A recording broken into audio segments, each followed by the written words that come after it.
actually trying out new places to film, so I don't know if this is a yes or a no, but peace and love to everybody out there. Um, Welcome back to Cat's World. I actually never say welcome back to my channel, surprisingly, but yes, I've been gone for a while, and I'm actually really glad to be starting this series because it's something I've always wanted to do, but I'm not a slow reader, but I just don't prioritize reading as much as I want to. So I end up reading a book for a very long time. But I think with this book club, it's going to encourage me to read more books and be more committed to reading, because I grew up loving to read. It was a thing of mine. My parents always bought me books because they knew that I loved to read. But of course, as I grew older, I have read less of fiction and more of biographies and self-help, and this is what this whole series will be of. I'll only be reviewing, or I guess saying, the things that I learned from the books that will be mostly self-help or biographies, or just a documentary kind of book, you know. I don't think fiction, I mean, you can learn something from fiction, but I don't think I would add it to this series, but I guess we'll see. I still enjoy fiction, but I enjoy the fiction where a series or a movie of it has come out, you know. Like, for instance, I want to buy a Song of Ice and Fire, the collection, but firstly, when I watched Game of Thrones the first time, there were so many characters I didn't know, or I forgot who was who. And Jack Gleeson, who plays Joffrey in Game of Thrones, said he tried reading the books, but there were too many characters to keep up with, so ultimately he stopped. So I think I could probably be that type of person who'd forget who is who.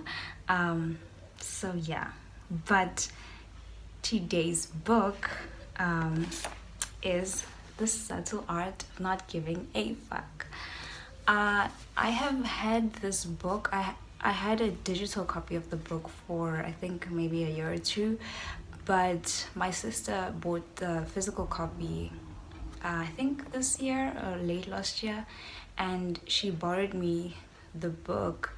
And I must say, for me, it was a good book to read at the time, because I obviously read it a few months ago, by the way.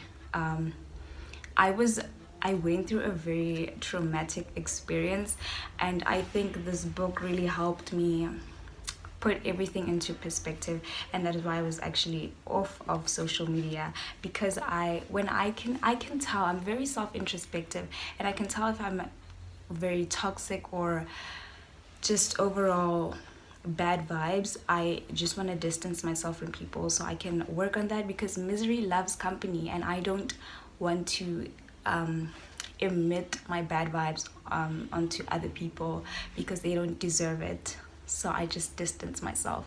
I hope those people are not touched. Although being self-introspective is a good thing, it is also a bad thing specifically for me, because I tend to dwell on the things I did in the past, and I blame myself continuously for all the mistakes I made in the past based on my character, and I learn from it, but I refuse to let it go. So that is the bad thing about it for me. But of course, emotional intelligence is a fantastic thing, and I think also being very self-introspective for me has made me very hypersensitive, because I wasn't always as sensitive as I am right now. It was from being so self-introspective and picking at my character so much.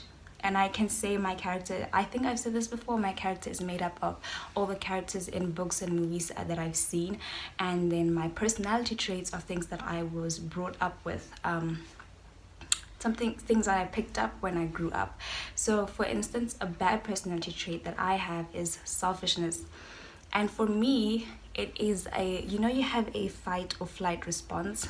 That is my response to situations, to be selfish, and because I see it as the survival tool. So then I then become selfish, and of course it's not great for other people, because then they're the ones who experience my selfishness. And I can see it, I just find it very difficult to change, because it's a survival tactic that I've had ingrained in me for a very long time. That's not to say that even though I am introspective, I do try to change myself and I try to better myself, but it's not always easy. So I think we should get back to reviewing the book.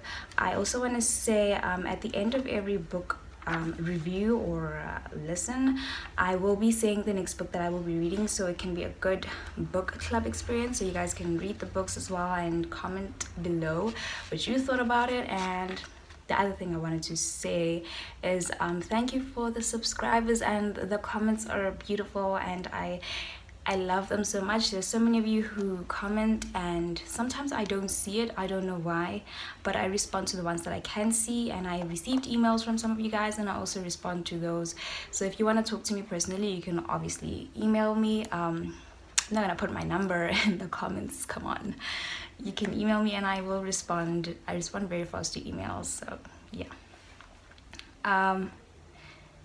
So the thing, my notes are in this book. In this book, I write everything that I learned in terms of self-improvement, growth, and everything I put in this book. So the first thing I learned is fear and acceptance of death.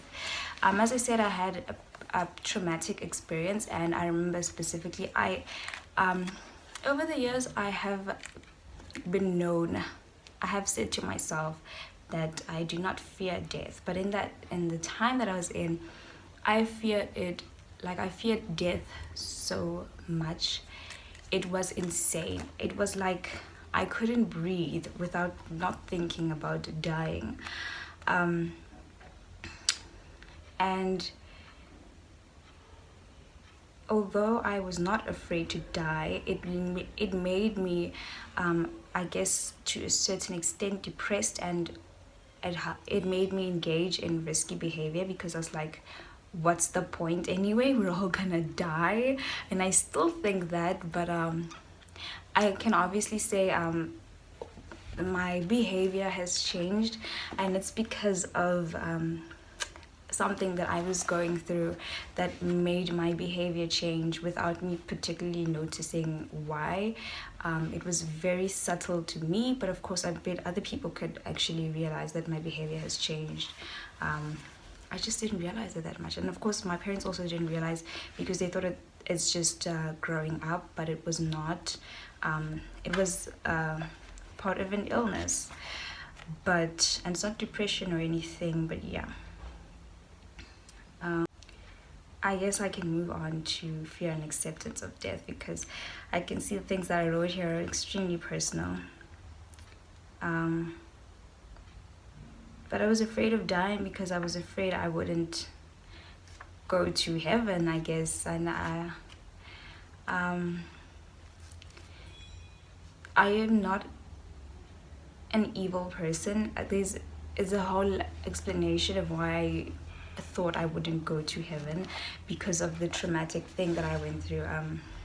But it was not, obviously, do not kill or whatever. But it was because of that. The second thing is, you are already great. The fact that you had an opportunity to live and see life already makes you great, without you aiming for material prizes. And a quote from the book is, "You are going to die because you are fortunate enough to have lived." The third thing is, don't try. And that is the first chapter. And I also want to say, although I said that this book is a great book, in the beginning I didn't particularly like it. I felt it was very redundant, and I felt he could not move on from the point he was making chapter 1. And I obviously understand it's he's trying to emphasize and drill it in you, so you don't forget what he does say in the first chapter. But I found it so irritating. I wanted to skip chapters, because he just kept on going on and on about the same thing. But and it was something that it made me really uncomfortable, because he said don't try, and I'm not a person who particularly doesn't try. If I don't try, then I'm obviously going through a depressive state. I know that. I really know, as I said, self-introspective. Which was also kind of the same with school, where I've had times in school where I just literally stopped trying. I didn't even study anymore. I would just go into tests and just say whatever, hope for the best. And that is the truth. Even though I am so academic and so focused on my academics, there were times where I just didn't care. But what I wrote for Don't Try is, you get to decide what you care about. If someone leaves a bad comment on your photo, you get to decide how you take it. Is it criticism, or are you gonna be angry, or are you have control of how you choose to react? And he also says, and this is something it shook me when he said this, because it's like everything that I believed in. And to know that you are changing, your values should be shaken. You should feel afraid, because you're going through a different state of thinking and of acceptance of things that you have never been through before. He said, the happiest person doesn't need to stand in front of a mirror and affirm that they are happy. And I'm a person who did affirmations daily, not particularly for happiness, but for to affirm my future goals and everything. And I thought, why does he say this? Does he think that rich people became rich just because? No, it was all in the thinking. They affirmed it without even knowing. If they said they didn't do affirmations, they affirmed it without even knowing. But the fourth thing, I don't know, is it the fourth thing, is happiness comes from solving problems. People refuse to believe or to understand that life will constantly have problems. When I say people, I mean me. I have times where I have been happy, completely happy, no problems, nothing, and then I had times where I just felt like everything was a problem.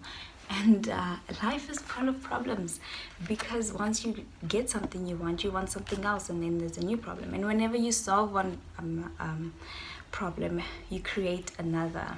So he said, happiness comes from solving problems. Life always has problems. You don't stop, you just get exchanged. And if you avoid your problems, I'm the type to avoid my problems, and not necessarily avoid, but I find he calls it little, like something to make you temporarily happy. And that's a bad thing, because those things, they don't solve the underlying problem. They solve your problem in the shallow end. And what happens is your problem gets worse and deeper, and then eventually it will all blow up, and you might feel you have no control over it. And that's what happens with, I think, people who commit suicide, is that when they had a problem, they didn't address it. They just distracted themselves, and then it became more and more and more, and then he calls it a high. He says, don't rely on highs to make you feel happy again, because they are addictive and they are temporary. You become addicted to temporary highs and never want to find the underlying cause of your problem to fix it forever. The other one is, don't decide with your emotions. This one is me. Especially, I've noticed with myself, and I have a friend who uses this to his advantage, but I find it funny. But he said, I told him, if someone says something, and let's say, a very good example, because this is when I mostly notice it. Let's say my sister were to say, let's order pizza, and I'm like, I don't want pizza, I'm fine. So she doesn't order it. And then for the next few days, all I will think about is pizza, to the point where I will crave pizza and eventually find a way to buy it when I did not initially want it, never wanted it. It's literally a seed was planted in my mind and it grew into a tree, to the point where I fulfilled what another person wanted, not me. And that is the pure identification of making decisions with my emotions, because I bought the pizza based on the emotion of I guess a craving, which I did not have. That doesn't make sense, but I guess you understand. Let me just read my notes. Emotions are feedback mechanisms only. They tell you what you enjoy and what you don't enjoy, but just because something feels bad, it doesn't mean it's bad, and vice versa. But pain serves as a purpose. Pain is a call to action. So pain is the only emotion I think you can make a decision with, in terms of how to make it better. Pain tells you something is wrong and you need to make it right. Okay. And the other thing I learned is, don't be so quick to define yourself. I used to be so quick. I used to say, I know myself.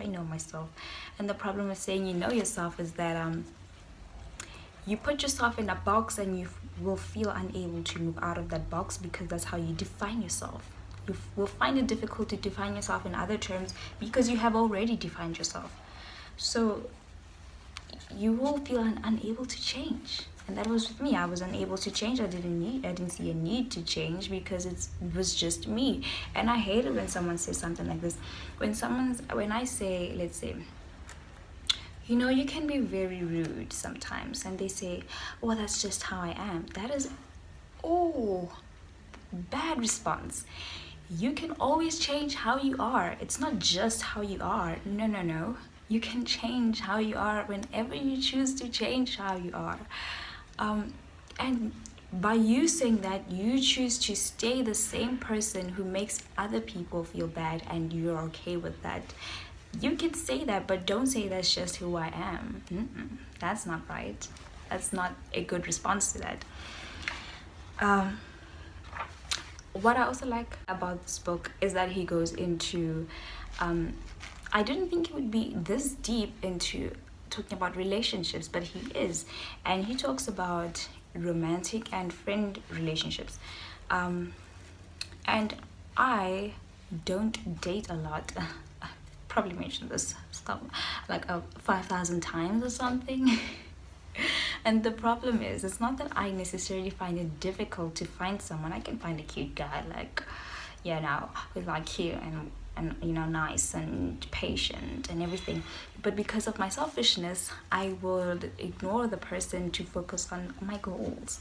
And I prioritize my goals over anyone or anything, unfortunately.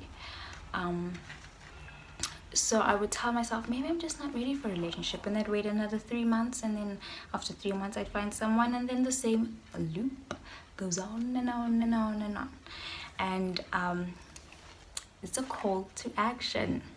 It's a bad response, because what happens is that I feel lonely. It creates pain. A call to action. So don't get into relationships to fix someone or to be fixed. If you have your own personal problems, you cannot rely on your partner to solve your issues or to help you. Only you know the extent of your issues, and only you can fix them. You get to choose if you support your partner, but it's not an obligation. It should be done out of love. You can't use a relationship to escape your problems, and you cannot take responsibility for your partner's problems or values. And that's, I think I took it directly from the book. So a quote, I guess. And I was like, wow. Sometimes I think relationships to fix someone or to escape my problems. That's a big one that I do. Escape my problems. My problem is, then I would be lonely, and then I fix being lonely by finding someone else, and that's not necessarily the right way to do things. To fix being lonely, you need to understand why you feel lonely in this beginning, and try to feel you can accept loneliness so it doesn't feel like loneliness anymore. It feels like enjoying your company and yourself and your life. Okay. Your value, he talks a lot about values as well, and he says your value can't be your partner making you happy. And this is always what I wanted in a relationship, for someone to make me happy, because I have mentioned, selfish. And then I would ask God, why aren't you like buying me flowers or like doing this and that? And I think obviously then those guys were not probably the right guys for me. If I had to say it, I need someone whose love language is acts of service. I think that is particularly the person that I need.